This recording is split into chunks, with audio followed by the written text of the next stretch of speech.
pornografi masturbasi gitu. Kok banyak banget gitu loh. Aku itu melihat ada perkembangan yang luar biasa dari Mas Nanda. Yang dulunya kalau ngobrol itu ragu-ragu, Mas. Sekarang itu kenapa bisa seyakin itu, Mas? Apa gara-gara YouTube itu? Aku bisa bilang ya. Soalnya kan dalam artian ini loh. Dulu mungkin aku orangnya nggak bisa berpendapat, nggak berani berpendapat itu. Kalau kamu bikin konten terus-terusan, terus ada komentar yang positif-positif, kayak wah bagus bang, kontennya bagus bang, saya setuju bang gitu. Dalam artian tuh, dalam akunya sendiri tuh kayak wah pendapatku dihargai gitu. Itu menambah kepercayaan diri tuh. Menurutku kepercayaan diri itu adalah ketika kamu udah melakukan suatu hal, itu bisa menambah kepercayaan diri. Nggak bisa kepercayaan diri itu tiba-tiba langsung datang tuh, nggak bisa. Rata-rata tuh konten kreator tuh umur 40. Terus yang bisa dibilang 50 konten kreator yang sukses itu rata-rata umur 31 sampai 35 gitu.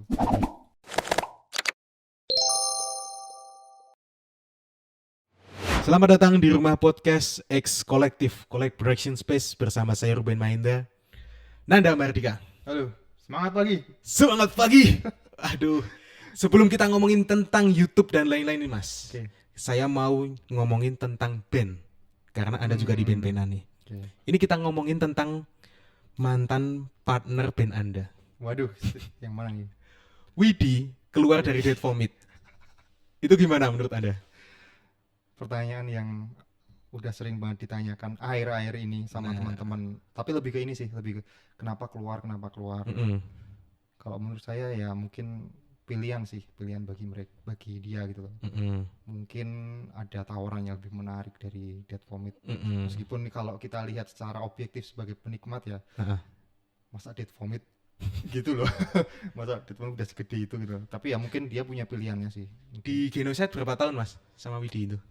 Genocide itu kan sebelum Widi masuk kan, aku dulu gitu loh. Aku itu tuh band SMA sebenarnya. Band SMA dari pensi keterusan. Istilah kalau nggak salah 2009, dari 2009 sampai 2000, nggak lama kok, 2011 atau 12 gitu. Festivalan SMA gitu ya? Widi masuk tuh 2010. Oh malah Widi itu baru masuk ya setelah itu? Oke. Widi itu orang luar. Dia dulu menawarkan diri lewat dulu kan zaman Facebook gitu kan. Terus menawarkan diri, ternyata kan aku kirain tuh dia orang Jogja gitu. Taunya cuma orang Wates Gripeni itu. Ya dari situ terkenal. Udah lama, cuma 2011 2012 cabut aku. Jangan tanya tapi cabutnya kenapa. Soalnya ini kemarin tuh aku juga sempat ngundang Widi tapi katanya sibuk. Kita mau bahas Scream, lagi hangat kan Scream. Oke, tapi kita nggak mau bahas tentang musik ya, karena Mas Nanda ini sekarang udah di YouTube. Dan saya lihat beberapa kontenmu Mas, yang terakhir itu kan ada tentang ini, kenapa orang usia 30-an harus memulai channel YouTube. Nah ini menjadi dasar pertanyaanku karena gini, kita kan ketemu terakhir kapan ya? 2 tahun yang lalu, sekitar 2 tahunan. Dan itu pas di rumah saya kayaknya. Iya, di rumah kamu. Ya. Bahas podcast tuh. Bahas podcast. Setelah itu tercetus ebook. Bener nggak? Ya. Kayaknya itu. Tahun-tahun segitu tuh aku lagi belajar bisnis gitu loh. Bikin landing page, terus bikin ebook gitu ya. Bikin ebook. Ya walaupun ketika lihat ebooknya itu kok jelek ya, tapi banyak juga yang download. Iya, karena itu gratis juga. Bahkan sekarang kalau teman-teman pengen download itu masih ada di internet, masih ada dan gratis itu. Itu masih ada dan kayaknya kalau bisa ditarik aja deh. Mending ditarik. Soalnya nulisnya aduh ya gitu. Zaman dulu masih apa-apa baru mulai gitu kan. Tapi kalau ngomongin tentang mentalitas ini Mas, kan awalnya dulu juga bikin ebook gitu juga. Terus apakah ada terbersit di pikiran mau fokus jadi konten kreator? Dan karena awalnya kan nggak dari konten kreator. Iya, awalnya di konten kreator. Pegawai bank pernah. Terus band-bandan. Band-bandan tuh ibaratnya dan dulu man. Iya, dulu banget. Di Genocide itu terus ada Sen itu. Iya. Dan Sen ini kan termasuk kalau saya pandang ya, seorang Nanda Mahardika itu adalah tipe orang yang kalau mau ngejualin apa-apa itu pasti laku. Sen itu nggak dirilis digital loh itu. Iya, awalnya. Digital. Tape 100 unit ya itu ya? 100. Laku sih tapi nggak semua. Oh iya. Saya nggak kebagian loh itu. Saya udah pesen itu. Oh, masih ada sih sebenarnya. Oh, masih ada. Oh iya, besok ya. Pengen aku. Dan bahkan apa ya? Amazingnya itu ada teman dari Jepang tuh pesan buat distronya cuman 10 sih tapi. Cuman itu doang yang membanggakan. Oh, iya. Tapi ya lumayan lah. Termasuk banyak juga menciptakan talent. Ada itu Tatsude itu yang jadi sekarang jadi selebgram itu ya. Kalau teman-teman tahu Tatsude sering muncul di Explore tuh. Orang Jogja itu kan pertama di klipnya Sen itu ya. Sen ya. Nah, saya itu gini Mas, tahunya seorang Nanda Mahardika itu kalau ngejual apa-apa bisa Mas. Termasuk di tape itu. Bikin tape 100 juga laku. Terus jualnya juga di Bandcamp. Iya, Bandcamp ya. Ya, kalau yang lain kan biasanya jualnya di Spotify, streaming gitu kan, by streaming. Kenapa milih Bandcamp juga gitu? Karena digitalnya atau apa? Digital. Kalau Spotify setahuku ini deh, cuma streaming doang. Streaming ya. Kalau Bandcamp itu dia jual filenya, wave-nya gitu. Dan persentasenya kan kalau Bandcamp kan lebih, menurut saya lebih adil gitu loh. Lebih ke kalau nggak salah persentasenya berapa sih, pokoknya bandnya lebih banyak lah. Dan maksudnya kan ada rasa memiliki dari fans gitu loh, ada dapat file audionya gitu. Kalau streaming kan ibaratnya cuma streaming doang, nggak bisa memiliki gitu loh. Gitu. Oke. Cuman kalau buat exposure, buat band-band yang udah gede itu Spotify menghasilkan banget tuh. Kalau udah gede. Tapi kalau yang masih indie itu kayak ya berapa sih, paling ribuan yang per bulan tuh yang ini. Aku denger tuh kayaknya butuh berapa puluh juta streaming gitu buat dapat sekian monthly listener ya, per gitu. Bulan, pendengar per bulan. Kalau belum nyampe ya udah segitu-gitu doang. Tapi kalau nyampe emang lumayan sih. Kemarin kan kita juga sempat kedatangan yang teman-teman. Saya dengar ya Ben, apa? Kalau ada event gigs gitu ya dari teman-teman itu, biasanya berdasarkan dari Spotify-nya berapa gitu. Ngaruh gitu. Sekarang jadi rate juga itu. Jadi rate gitu ya. Gitu. Ya aku dengar sih, aku kan bukan sekarang udah nggak di musik lagi gitu. Nggak aktif lagi. Terus Sen itu gimana statusnya sekarang Mas? Vakum. Sen itu iya vakum.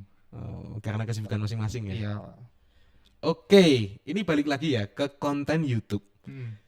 Saya sebelum OTW ke sini menyimak 2 video dari channel YouTube Nanda Mahardika dengan 5.107 mungkin ya subscribernya, sekitar segitu. 5, berapa gitu. Ada angka 7-nya lah gitu. Iya, 5,7. Itu bahas tentang YouTube dan cara memulainya. Ya. Dan diniskan lagi ke umur 30. Ya. Padahal awalnya bukan itu ya bahasannya. Awalnya bukan itu. Apa itu PMO? Pembahasan dulu tuh aku bikin apa? Konten. Yang apa dulu? Kalau dari awal lagi ya. Dari awal lagi aku bikin konten tentang review buku, tapi pakai animasi. Sketch gitu ya? Pakai sketch. Jadi aku baca buku apa, aku summary, maksudnya aku ringkas, aku tampilkan di YouTube itu pakai video animasi. Kemudian aku lihatnya dari data. Ketika aku bahas tentang kayak self improvement pria yang tentang bahaya PMO dan pornografi masturbasi gitu, kok banyak banget gitu loh. Nah aku by data aja, terus aku fokuskan di situ. Kebetulan juga itu sebuah problem yang gede banget kan. Semua orang kayaknya ada problem itulah. Walaupun jarang yang bahas dan masih tabu. Di luar aja masih tabu loh hal kayak gitu. Iya. Pembahasan kayak gitu tuh. Saya pernah denger satu podcast itu cewek sama cewek apa ya? Itu ngobrolin tentang 2 orang, jadi cewek sama cewek ngobrol. Kayaknya mahasiswi mana gitu luar itu membahas tentang seksualitas kayak gitu. Dan memang sehati-hati itu karena masih banyak pihak yang tersinggung ternyata. Apalagi kalau di luar kan masih ada faktor-faktor lain seperti LGBT dan lain-lain itu loh.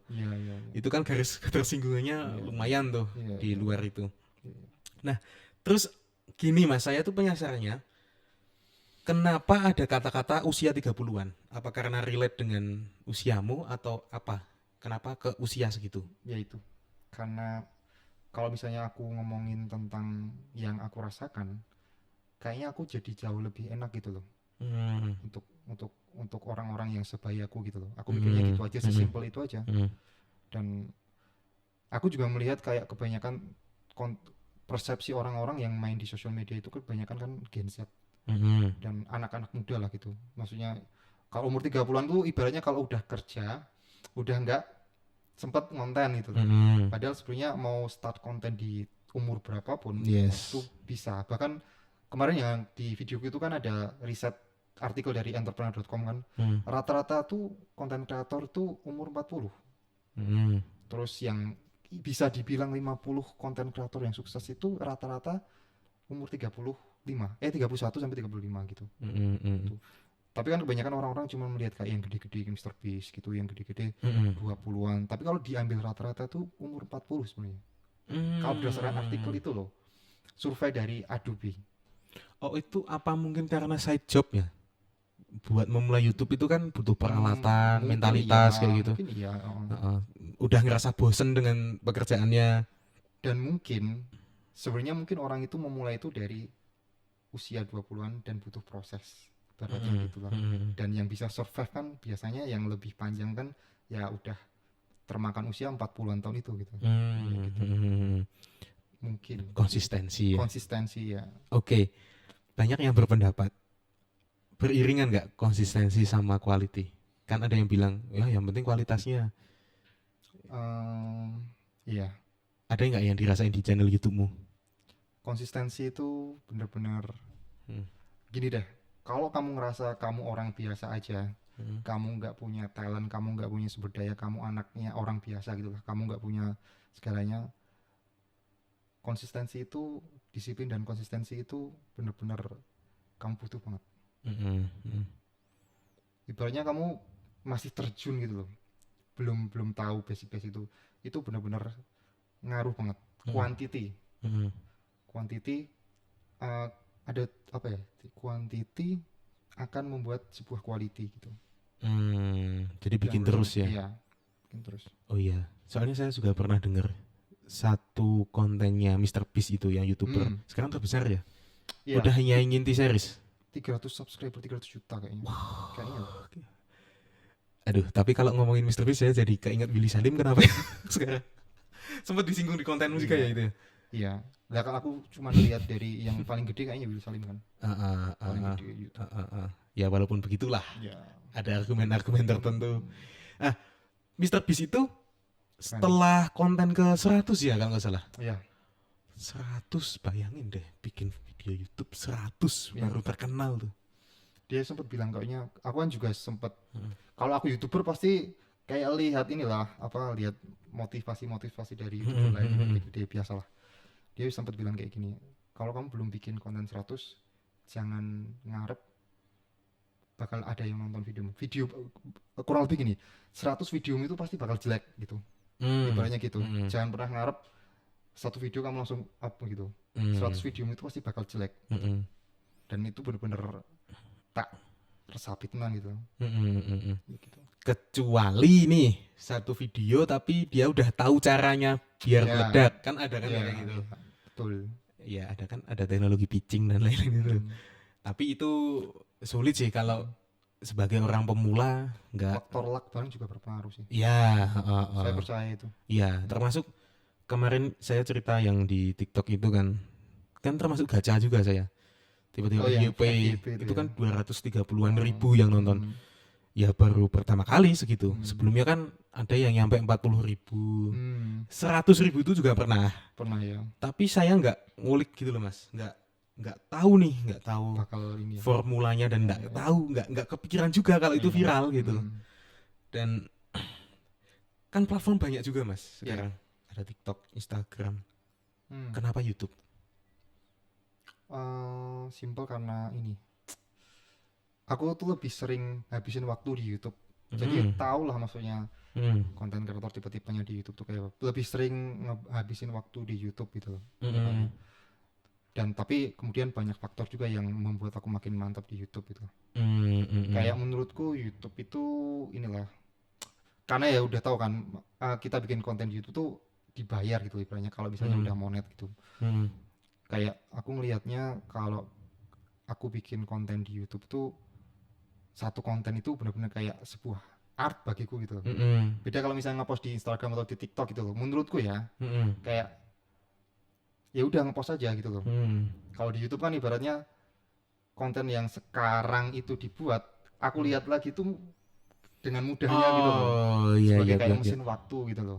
Kalau misalnya TikTok itu kan harus scroll kayaknya sesimpel itu sih mungkin. Come back to the old content itu ada kalau di YouTube. Beda cerita sama di Instagram ataupun TikTok. Ya gitu. Spending time-nya banyak ya di YouTube. Sering, aku banyak belajar dari YouTube ibaratnya. Kalau di YouTube pas nonton biasanya minum apa?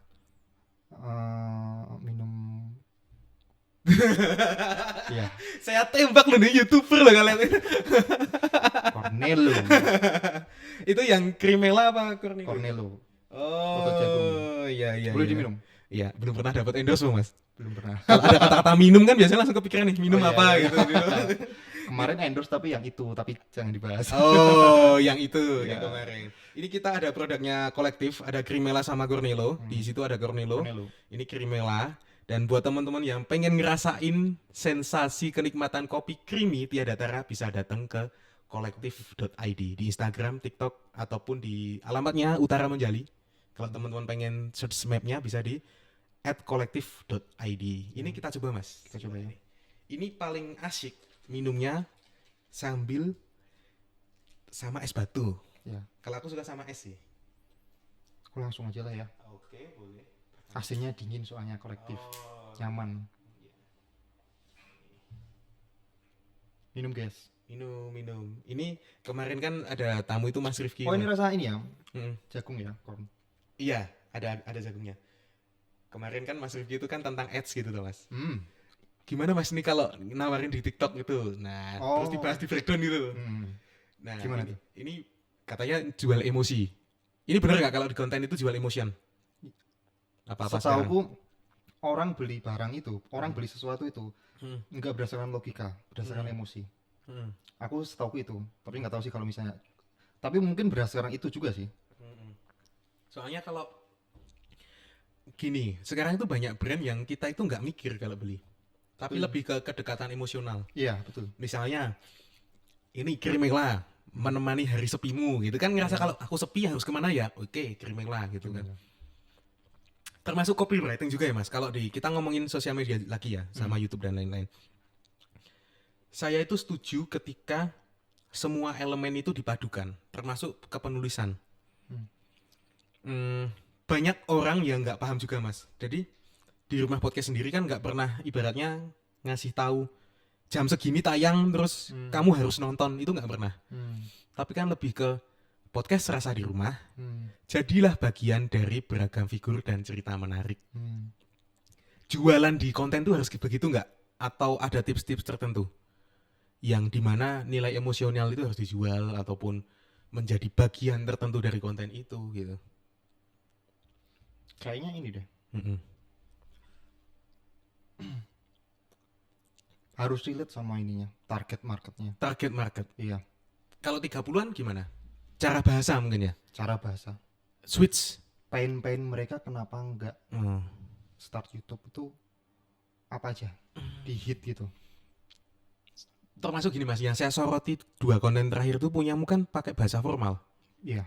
Yang sebelumnya enggak kan? Sebelumnya enggak, jadi agak kaku. Aku kamu gitu. Sekarang kan saya anda.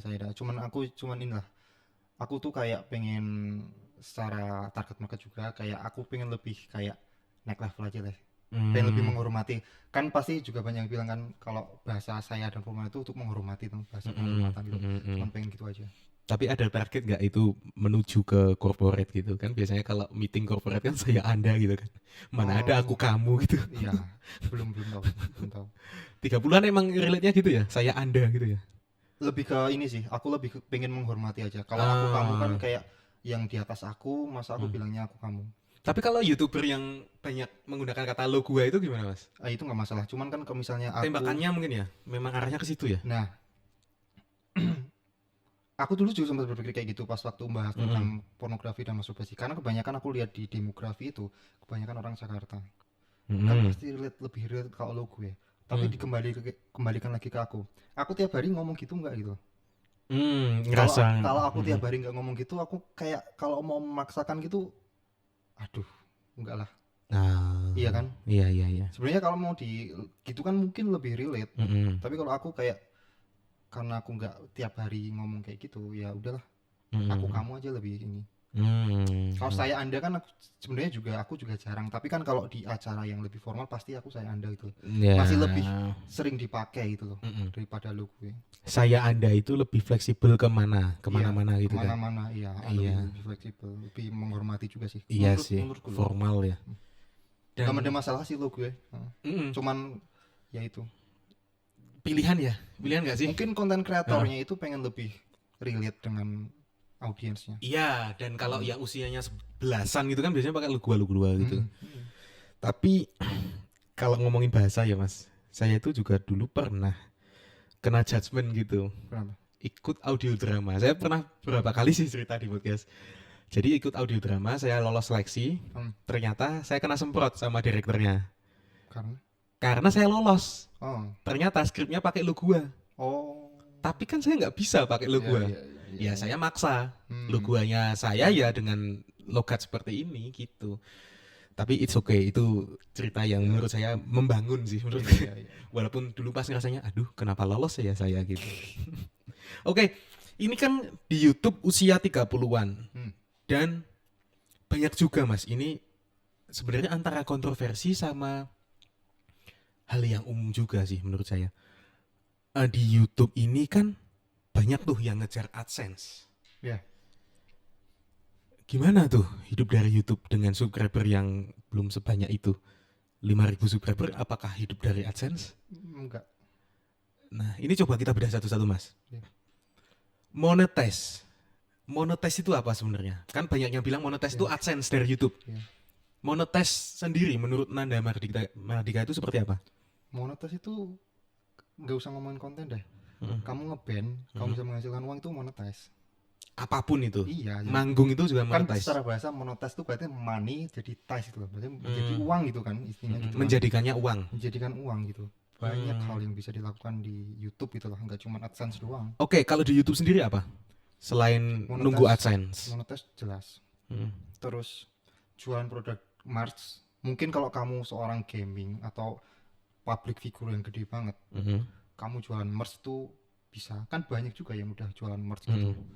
Jualan expertise kamu, jualan produk digital, jualan workshop, jualan kayak membership yang ini apa, kan kalau di YouTube sekarang ada ini loh, membership bulanan tuh loh. Oh ya, ada join to membership itu. Join to membership nggak harus bergantung AdSense. Kalau target marketmu itu benar-benar jelas clear, mau subscribermu 1.000 gitu ibaratnya ya, tapi 1.000 orang itu mau bayar kamu 100.000 aja deh. Kali aja 100.000 kali 1.000 100 juta dengan 1.000 subscriber. Oh, ya, karena mereka loyal ya? Karena mereka benar-benar target marketnya jelas gitu loh. Dan gitu loh. Berarti nggak jaminan juga ya kalau subscriber besar itu juga nyumbang besar? Enggak. Dan kalau kita ngomongin AdSense ya, ada niche-niche-nya juga, topik-topik juga. Niche gaming sama niche keuangan beda. Secara bayaran AdSense-nya per RPM-nya gitu loh ibaratnya. Kamu dibayar 1.000 tayangan tuh berapa gitu loh. Karena logikanya gini, kalau konten kamu gaming, terutama gaming yang untuk target market bocil-bocil, siapa sih yang mau ngiklan, yang ngiklan di situ juga mikir kalau target bocil-bocil, buying powernya itu gede nggak sih? Kemampuan buat beli produk yang diiklankan itu. Tapi kalau misalnya kontenmu itu tentang finansial, tentang kartu kredit, mungkin kebanyakan berarti kan orang-orang yang udah punya uang, punya buying power. Aksesnya beda itu. Ya. Bisa aja 10.000 subscriber yang kontennya niche-nya keuangan lebih gede aksesnya daripada 100.000 yang gaming. Bisa itu. Bisa terjadi. Tergantung mereka tembaknya arah kemana gitu. Iya, topiknya dan ininya. Itu dari AdSense ya, dari niche AdSense aja udah beda gitu. Apalagi kalau ngomongin monetize di luar AdSense. Oke, gini, saya kan juga masih pemula ya di YouTube ini. Katakanlah subscriber belum nyampe 100. Tolong dia dibantu lah sampai 100 lah. Nah, di YouTube sendiri pun sekarang lagi marak gini Mas. Kita ngejual itu belum tentu merch. Yeah. Kelas katakanlah. Yeah, ini sering jadi perdebatan nih. Apa-apa sih? Apa-apa kok kelas, dikit-dikit kelas, bikin kelas. Kalau menurut Mas Nanda sebagai YouTuber 30-an ini, ini gimana tentang bikin kelas kayak gitu? Sah-sah aja sih menurutku. Kebanyakan ini kan audiens Indonesia tuh kalau lihat YouTuber yang mulai jualan kelas pasti bilang ujung-ujungnya kelas dan lain-lain. Ya sebenarnya itu menurutku sekarang kita tuh lagi transisi di era informasi gitu loh. Kalau di Amerika itu udah lumrah banget orang jualan kelas informasi gitu. Kita aja yang telat gitu loh. Jualan informasi kayak itu kayak dibilang jualan ludah gitu loh. Iya kan? Sering banget kan orang dibilang jualan ludah. Padahal sah-sah aja sebenarnya. Dan menurutku kalau dibilang ujung-ujungnya jualan kelas dan harus kayak seolah-olah kamu tuh harus memberi konten tuh gratis, memberi ilmu tuh gratis. Padahal kan kalau misalnya kamu udah bikin konten di YouTube, itu kan udah dikasih gratis. Ibaratnya kayak cuman buat filter orang-orang yang serius gitu loh. Buat lebih dalam gitu. Kan nggak masalah kan kayak gitu. Jadi orang-orang yang pengen serius itu difilter lagi dengan membership ataupun dengan kelas atau gitu. Oh iya. Maka dari itu kok sekarang Instagram juga ada subscriber konten gitu ya. Konten ya untuk orang-orang yang benar-benar serius. Iya. Ini kita nggak usah munafik aja ya. Misalnya nih, lihat ada model cewek gitu kan. Kelihatan dikit gitu. Yang mau full silahkan ke subscribe konten nah gitu. Dia ngetis dulu ya. Sama kayak ilmu nggak sih? Kalau ilmu itu biasanya ditis dulu dasar, tapi ketika ada kelas lebih mendalam. Iya betul. Atau mungkin gini, di konten di misal apapun tuh dia itu cuma teori doang. Di kelas tuh jualan implementasinya, penerapannya. Iya, itu kan nggak masalah kan? Nggak masalah. Ya. Oh iya ya bener ya. Kenapa konten-konten gratis itu kayak aduh teori doang, apa sih prakteknya? Iya implementasinya. Itu kan memang sengaja ya kayak gitu ya? Iya emang kayaknya dari dulu juga kayak gitu. Sebelum era konten kreator, era digital gitu, kayak dulu kayak gitu dari dulu. Oke. Informasi di mana-mana lah ibaratnya. Kayak jual ludah ya informasi itu ya. Kalau di luar udah banyak, di sini belum sebanyak itu ya ternyata.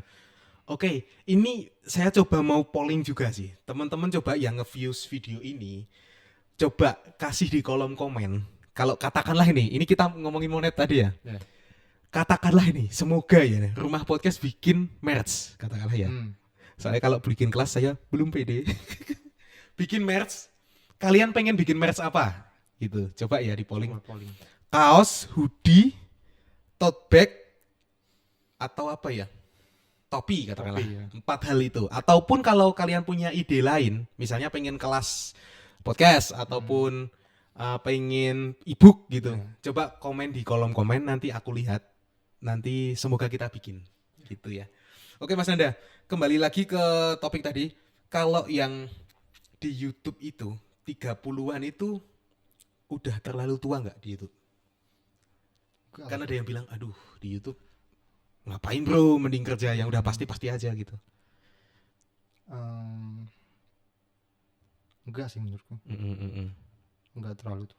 Ya itu tergantung persepsi orang tuh nganggap dia itu tua atau enggak sih sebenarnya. Orang tuh bisa switch karir kapanpun ibaratnya. Kemarin aku juga lihat ada nenek-nenek yang gamer itu. Dia benar-benar lagi menemukan passionnya di gaming itu di umur 80-an atau 70-an. Gila, gitu. 80? Iya. Kalau dilihat di luar usia 90 di luar negeri itu usia 90 start channel YouTube aja banyak. Masih hal umum ya itu ya? Umum. Tapi culture juga ngaruh gak sih? Kalau luar itu kadang ya, ini ya, menurutku kadang orang luar itu kalau lebih tua, itu biasanya mereka lebih modis. Pakaian, fashionable gitu. Karena dia menolak tua. Kalau sini kan enggak kan? Malah dibikin lebih, aduh kayak kelihatan tua gitu. Kayak culture juga sih. Culture mungkin ya. Terus sama suka itu tantangan ekstrim biasanya. Kalau liburan kemana, tiba-tiba mereka berselancar di atas genteng. Ternyata itu hal umum ya kalau di luar ya. Gini Mas, kan di YouTube 30-an bukan usia yang terlambat. Dan produk digital juga sah ya, jual konten sah juga. Sah. Oke, sebelum ngomongin tentang YouTube-nya, kenapa switch ke YouTube? Sebelumnya kan pegawai bank. Terus sempat jualan juga ya kalau nggak salah ya. Barang elektronik apa ya? Yang kipo-kipo itu? Kipo ya. Itu dulu awalnya dari e-commerce jualan humidifier tuh loh, yang apa? Apa tuh? Yang kalau zaman apa yang ngeluarin asap itu loh, yang dikasih gitu apa? Yang ada liquidnya purifier. Iya itu kayak gitu. Jadi semacam aromaterapi gitu ya. Aromaterapi itu. Jualan itu dulu. Dari itu. Ya, dari itu. Dari itu terus mengharuskan bikin konten. Ya biar bikin ini loh apa unboxing dan lain-lain, terus apa? Linknya yang... Itu affiliate apa kamu yang jual? Aku sendiri. Oh ya. Oke, dari situ mengharuskan bikin konten terus dulu bikin belum ada affiliate ya dalam zaman aku. Iya apa ya? Ya affiliate tuh kayaknya 2 tahun belakangan ini deh. Betul ya, kayaknya baru setahun 2 tahun ini deh. 2 tahun ini. Ya. Sekarang itu gini, sekarang itu jadi sulit yang bedain itu benar-benar produk dia atau jualan affiliate gitu kan.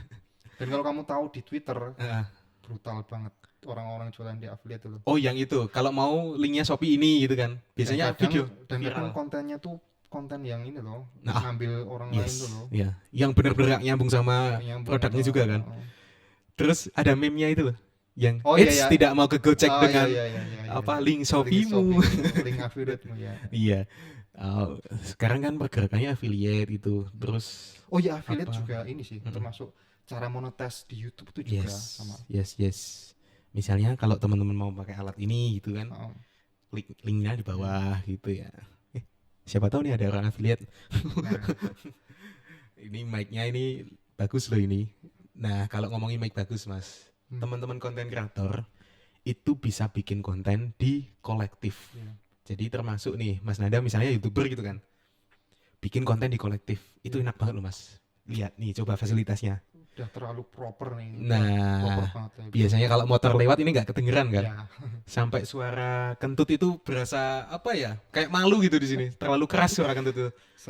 Sesenyap itu. AC-nya dingin, tempatnya bagus, minumannya enak. Kalian nggak usah mikirin teknis lagi ibaratnya. Terus kalian yang penting mikirin ide kontennya aja. Yes, biar yang pusing operatornya ya. Gimana Pak Operator pusing? Oke, kalau teman-teman pengen booking studinya kolektif bisa hubungi nomor di bawah di deskripsi ataupun bisa menghubungi Instagramnya di @kolektif.id. Oke Mas, kalau kita ngomongin YouTube ini kan dari awal jualan harus bikin konten, terus di YouTube. Jalan berapa tahun ini fokus ke YouTube? Mungkin sekitar setahun 2 tahun? Nyampe nggak? Akhir 2022. Akhir 2022 berarti katakanlah hampir 2 tahun ini 2 tahun ya. Aku itu melihat ada perkembangan yang luar biasa dari Mas Nanda. Yang dulunya kalau ngobrol itu ragu-ragu, Mas. Sekarang itu kenapa bisa seyakin itu, Mas? Apa gara-gara YouTube itu? Aku bisa bilang ya. Soalnya kan dalam artian ini loh. Dulu mungkin aku orangnya nggak bisa berpendapat, nggak berani berpendapat itu. Kalau kamu bikin konten terus-terusan, terus ada komentar yang positif, kayak wah bagus bang, kontennya bagus bang, saya setuju bang gitu. Dalam artian tuh, dalam akunya sendiri tuh kayak wah pendapatku dihargai gitu. Itu menambah kepercayaan diri tuh. Menurutku kepercayaan diri itu adalah ketika kamu udah melakukan suatu hal, itu bisa menambah kepercayaan diri. Nggak bisa kepercayaan diri itu tiba-tiba langsung datang tuh nggak bisa. Ketika kamu udah take action dan kamu udah terbukti, katakanlah berpendapat gitu, kamu ya harus berpendapat dulu gitu loh, sebelum kamu mendapatkan kepercayaan diri itu. Ya awalnya mungkin kamu nggak pede, nggak apa-apa, nggak masalah. Dan itu memang ngaruh banget, apalagi ketika aku udah berani ngomong depan kamera. Kan kamu tahu kan dulu konten ya, kayak dulunya nggak ada wajahnya. Aku tuh dulu berapa konten ya, 60 konten nggak pakai wajah. Sampai 60 konten? Iya. Oh, yang termasuk yang gambar itu ya? Bikinnya capek, terus kayak ngerasa apa ya, nggak ada skill yang bisa dikembangkan lah. Nggak ada skill, terus tapi gini nggak sih, kalau konten itu ada ada mukanya, itu lebih erat gitu loh secara audiens. Itu merasa ini jelas. Beneran orang loh ini, bukan makhluk lain gitu. Soalnya kan sekarang pada terjebak sama AI juga kan. Sama AI, sama konten-konten tanpa muka ya memang bisa menghasilkan, tapi ya apa ya? Personal branding lah ujung-ujungnya. Iya. Kalau konten kamu katakanlah konten kamu tanpa muka ngomongin tentang apa ya? Skincare apa gitu. Kayaknya nggak bisa deh kamu switch ke lain gitu. Tetap gitu terus.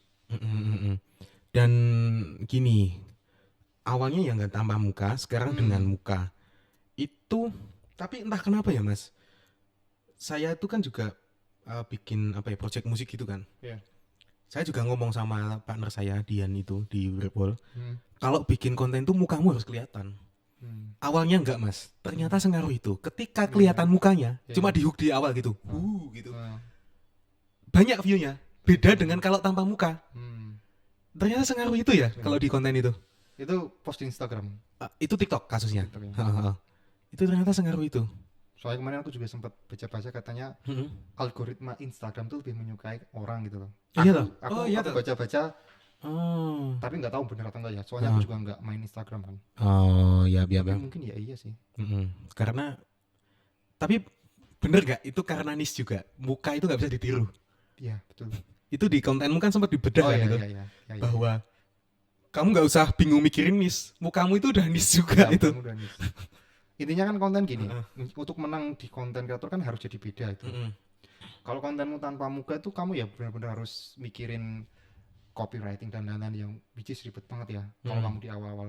Padahal kalau mau beda aja di awal, tunjukin aja mukamu.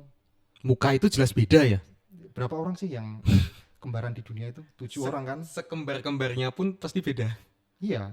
Dan kembaranmu juga belum tentu bikin konten kan? Nah yang katanya 7 orang itu tadi. Katanya 7 orang. 7 orang tuh belum tentu bikin konten. Berarti masih banyak ya stigma tentang bahwa konten itu harus apa ya, menampilkan muka gitu. Kalau kita nggak menampilin muka, ya udah kita nggak, ibaratnya nggak laku di pasar gitu kan sekarang itu. Nggak juga sih, soalnya banyak juga konten tanpa muka yang gede itu banyak. Tapi maksudnya banyak, kalau untuk pemula ya ibaratnya kan harus mengulik copywritingnya gimana, terus lebih ribet lah menurutku kalau konten tanpa muka itu. Kalau menurutku ya. Iya, harus kuat banget ya storytellingnya. Harus kuat banget storytelling. Kan banyak juga konten-konten YouTube tanpa muka yang jutaan subscriber. Nggak nunjukin muka, kayak alur film. Oh iya. Iya kan, dia ngeliatin muka tapi wah itu kepenulisannya ribet banget tuh. Iya kan. Yang how to crack egg tahu nggak? How to crack egg atau apa ya itu ya? Yang tentang mecahin telur itu. Itu gimana? Kayak subscribernya banyak banget di YouTube. Itu cara-cara dasar memasak telur tapi kan nggak kelihatan mukanya sampai sekarang. Jadi nggak sebenarnya harus nunjukin muka, cuman apa ya, personally aja sih kalau aku. Tapi ya harus siap juga dengan nunjukin muka itu kalau di publik juga mesti siap dengan konsekuensinya ya. Oke, sepertinya gini mas, ketika kita pede di muka publik, kita harus ngerawat muka kita juga mas. Betul. Ya, di sini kita ada Hoffman. Jadi buat teman-teman yang pengen merawat muka anda nih yang ngerasa nggak pede dengan muka, bisa pakai Hoffman. Ini saya juga pakai Hoffman. Jadi buat teman-teman yang pengen istilahnya apa ya, glowing, biar glowing. Lebih boost glowing. Iya, karena sebagai YouTuber juga kelihatan banget nih mas, face-nya ini loh kelihatan banget kan. Biar nggak kelihatan lesu gitu, bisa dibantu dengan Hoffman. Nah, berawal dari stigma lawas yang katanya sih kalau merawat diri itu hanya berlaku pada perempuan, itu juga berlaku pada wanita, pria. Bahkan sebagian besar orang masih menganggap bahwa perawatan diri adalah hal yang tabu bagi pria. Padahal pria juga banyak hak yang sama. Ketika pengen merawat diri, itu bisa pakai skincare Hauf. Karena Hauf percaya bahwa together to be Haufsome. Oke, mantap. Terima kasih Hauf. Thank you. Oke, kita lanjut mas. Ketika PD bikin konten, itu merupakan hal dasar ketika menjadi YouTuber. Terus. Dan apalagi ya, kalau Mas Nanda ini kan berawal dari seorang yang introvert. Kemudian bikin konten yang nyeritain kalau saya itu benar-benar begini, punya kelemahan ini. Break the point-nya pas apa gitu mas? Kan biasanya orang nggak nyaman tuh ketika nyeritain aib tanda kutip. Oke. Menarik nih, menarik. Sebenarnya pede buat ngomongin kerentanan kita itu tuh sebenarnya bisa relate ke banyak orang loh. Kita tuh kadang terlalu pengen terlihat tampil perfect. Kebanyakan dituntut kayak gitu kan. Tapi ketika kita mencoba untuk menunjukkan sisi kelemahan kita di konten zaman sekarang, itu sebenarnya sesuatu yang bisa bikin orang lain relate. Ketika kamu menunjukkan aku introvert, banyak juga orang-orang yang introvert yang tidak berani, itu ternyata banyak banget loh. Dan itu lebih relate gitu. Jadi intinya pede buat menunjukkan ketidakpedean kita gitu. Menceritakan itu loh ibaratnya. Suatu kelemahan itu bisa diceritakan. Bisa diceritakan. Iya. Semua orang kayaknya punya kelemahan seperfect-perfectnya gitu. Iya. Dan it's okay buat ngomongin kelemahan itu. It's part of storytelling kan. Yes. Gini, di kontenmu yang terakhir itu kan juga bahas tentang kamu nggak mesti ahli jadi ahli tanaman. Ya, kamu nggak usah ibaratnya jadi saintis, tahu nama latinnya dan lain-lain. Gitu. Bahkan ketika kamu jadi pemula pun, kamu bisa cerita tentang ketidakbisaan kamu tentang tanaman gitu. Betul, kan? Iya. Dan kepiramidanya juga ya Mas. Ternyata orang pemula lebih banyak daripada profesional. Orang pemula lebih banyak. Kenapa harus mikir aku harus, katakan gini, kalau kamu nggak ahli dalam suatu hal, belum ahli tapi kamu udah melakukan itu tuh bisa diceritakan, nggak masalah. Pengalaman itu tuh. Kan kalau di YouTube ini berarti apa ya? Awalnya ngaku kalau introvert atau apa Mas? Jalurnya dulu apa? Benang merahnya? Intinya tuh dulu aku adalah orang introvert yang berpendapat aja kadang nggak mau. Tapi sebenarnya bukan karena introvert atau enggak ya. Tapi lebih cenderung introvert, tapi jadinya itu kayak nggak pandai bersosial gitu loh. Padahal sebenarnya kan nggak ada hubungannya kan introvert. Gitu kan. Betul, karena ada belajar itu ya. Cuman kan emang aku badannya introvert, jadi nggak punya social skill. Iya. Terus ya untuk ngomong berpendapat tuh nggak berani gitu. Paling ngomong depan kamera. Oke. Terus gara-gara apa Mas triggernya? Apa karena views kok nggak banyak ini harus nunjukin muka atau apa? Ada trigger tertentu nggak yang aku mesti nunjukin muka, aku harus bisa berpendapat? Karena ya kalau kamu udah jalan konten selama ibaratnya udah bikin 60 video dan kamu ngerasa gitu-gitu aja, pasti mikir harus ngapain itu. Ada yang salah nggak ya gitu? Harus ada yang ditingkatin, wah harus mencoba hal lain gitu loh. Karena kalau kamu terus-terusan mencoba itu dan nggak works, kan bodoh juga ya. Patokan referensimu apa Mas? Ketika lihat, biasanya kan ada figur yang dilihat. Siapa ya? YouTuber siapa? Banyak ya? Banyak ya, luar sih. Awalnya dulu dari nonton prank. Dulu itu di kosan. Di zaman-zaman itu kan banyak juga zaman-zaman kuliah. Iya. Itu 2000 berapa ya itu? 2015. 15-16 lah. Tapi jadi stigma juga. Ketika lihat konten, waduh kok nggak bermanfaat gitu ya di YouTube ini. Iya, seperti begitu. Apa karena skopmu yang nggak tepat? Mungkin ya. Tapi sebenarnya banyak kan ya konten-konten yang bermanfaat sebenarnya. Yes. Cuman mungkin waktu itu aku belum butuh aja. Waktu aku mikir bisnis dan belajar sendiri ibaratnya, mau nggak mau kan aku belajar di YouTube. Kan banyak banget ilmu itu gratis, ilmu gratis yang itu. Banyak ilmu gratis dari YouTube. Oke, ngomongin ilmu gratis, ada nggak Mas tips sebagai YouTuber pemula? Apalagi kalau nih saya Mas Nanda kan umur 30. Kita harus mesti ngelangkah bagaimana dari bikin kontennya itu, kemudian jadi monetize. Itu apa langkah-langkahnya Mas? Secara sederhana aja. Mulai dari apa sebagai YouTuber pemula? Sebagai YouTuber pemula ya. Ya tentuin target market sih menurutku. Tentuin target market. Maksudnya gini loh. Kamu tuh jangan pernah ngarep untuk ngomong sama ribuan orang, jutaan orang kalau kamu belum tahu kamu ngomong sama satu orang dulu. Kamu harus tentuin ngomong, ibaratnya kamu ngomong kita berdua gitu. Kan ibaratnya kalau di YouTube tuh sebenarnya aku kayak ngomong sama satu orang doang. Ya. Kamu harus berpikir kayak gitu loh. Satu itu tapi jelas siapa orangnya. Kamu bisa menjelaskan, bikin kayak avatarnya gitu loh. Ini Ruben tuh orangnya kayak gini, dia suka podcast dan gini. Gitu maksudnya kamu tahu orangnya itu kayak gitu. Ya udah. Kalau kamu ibaratnya kan kamu ngomong sama teman kamu, ibaratnya kan nggak usah takut, nggak usah ini kan. Ibaratkan kayak gitu aja. target market, makanya sangat spesifik aja kalau bisa. Spesifik. Yang kamu pikirkan apa di YouTube ini? Targetnya? Orang-orang di umur 30-an antaranya yang belum mau bikin YouTube atau udah bikin YouTube tapi nggak bisa monetize-nya. Dan cuma berbagi AdSense gitu. Oke, dari awalnya tahu siapa targetnya. Kemudian ke langkah selanjutnya apa? Upload video minimal 50 spesifik ngomongin hal itu. Konsistensi matter. 50 video, gak bayangin loh 50 video dengan konten yang sama itu. Ya mungkin gak semua orang kuat ya kayak gitu. Ya, mungkin berpikir apa ya? Nanti kalau aku ngomongin yang hal spesifik bahan kontenku habis. Tapi sebenarnya kalau kamu ngomongin yang spesifik malah justru banyak yang kamu omongin. Gak ada habisnya itu ya. Gak ada habisnya. Dan orang berpikir kontennya kok sama kayak kemarin ya. Kan gini logikanya. Orang tuh belum tentu, orang baru tuh belum tentu lihat konten kamu sebelumnya. Betul. Orang baru iya kan? Betul. Ya udah bikin aja nggak apa-apa sama, hampir sama. Repetitif tuh nggak masalah. Sampai kamu dikenal, channel kamu tuh dikenal, oh kamu ngomongin ini gitu. Gitu. Tapi salut loh, saya itu belum nemu bener-bener niche di Rumah Podcast itu belum nemu. Karena sampai tadi kan saya juga sempat tanya sama Mas Nanda, kalau ngumpulin orang-orang kreatif sama bisnis itu termasuk niche enggak gitu kan? Ya termasuk niche kan orangnya di situ. Niche itu lebih ke orangnya sebenarnya. Iya.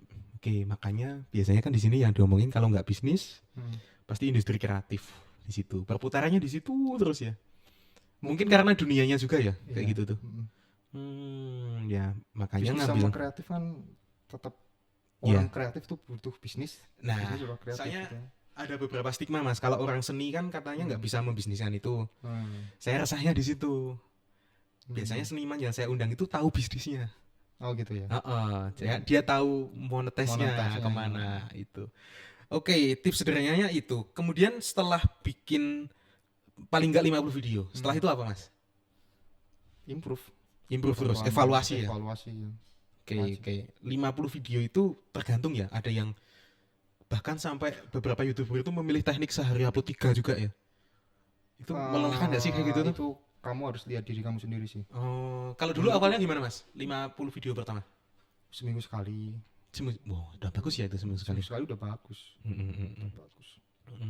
Soalnya ada yang bilang juga Rumah Podcast seminggu 2 kali dong gitu. Waduh, berat di produksi guys. Nggak bayangin. Produksi itu ternyata nggak semudah itu ya Mas. Nggak semudah itu. Bikin konten tuh. Iya. Tapi kalau nggak mulai ya. Nggak tahu. Kita nggak tahu sampai kita memulai gitu loh ibaratnya. Iya. Dan ini Mas, sebelum kita tutup Mas. Oke. YouTube itu seistimewa apa? Aku mungkin coba cerita dari awal keresahanku ya. Di podcast sendiri itu beberapa platform audio only itu nggak bisa nge-boost Mas.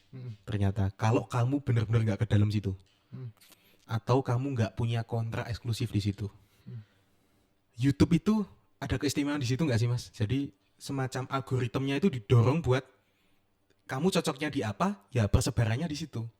Ada dong. Nah, gitu nggak? Kenapa? Itu termasuk alasanmu ketika nggak memilih platform lain selain YouTube? Kalau tadi kan alasan karena ya memang aku tumbuh di YouTube. Di YouTube, awalnya dari YouTube dulu. Kalau masalah itu kayaknya semua platform kayak gitu deh. Maksudnya kan algoritma tuh mencarikan konten kamu cocoknya buat orang-orang ini. Algoritma kan intinya juga sebenarnya algoritma itu kan orang-orangnya gitu. Oke, berarti tergantung orangnya juga ya. Kalau ditanya istimewanya YouTube, istimewanya di situ. Aku punya jawaban. Ada nggak yang lebih istimewa lagi dari YouTube?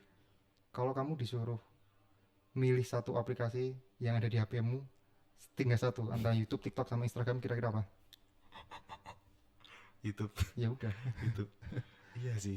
Kenapa ya? YouTube itu ibaratnya gini lah, kalau misalnya kamu bocor, mobil kamu bocor, mau dongkrak, kamu nggak tahu, mungkin nggak kamu cari di TikTok.